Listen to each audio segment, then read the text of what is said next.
ബിരിയാണി ഓരോ നാട്ടിലും ഓരോ രീതിയിലാണ് ഉണ്ടാക്കുന്നത്. അങ്ങ് നോർത്ത് തൊട്ട് സൗത്ത് വരെ വ്യത്യസ്തമായ രുചികളുമാണ് കേട്ടോ.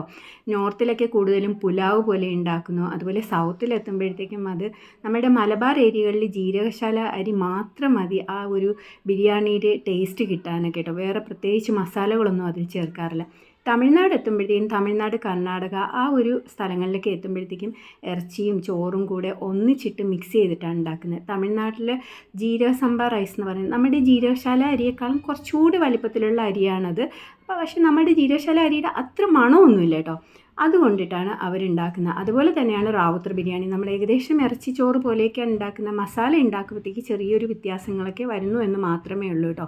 അപ്പം ഞാനിന്ന് ഉണ്ടാക്കിയ തമിഴ്നാട് സ്റ്റൈലിലാണ്. ഇതിനു മുമ്പേ ഞാൻ ഒരുപാട് ബിരിയാണിയുടെയും പുലാവിൻ്റെയും ഒക്കെ വീഡിയോ ചെയ്തിട്ടുണ്ടായിരുന്നു. അതിൻ്റെ റെസിപ്പിയെല്ലാം ഞാനൊരു പ്ലേലിസ്റ്റാക്കി സൂക്ഷിച്ച് വെച്ചിട്ടുണ്ട്. നിങ്ങൾക്ക് വേണമെങ്കിൽ അത് ചെക്ക് ചെയ്തിട്ട് ഉണ്ടാക്കി നോക്കാവുന്നതാണ് കേട്ടോ.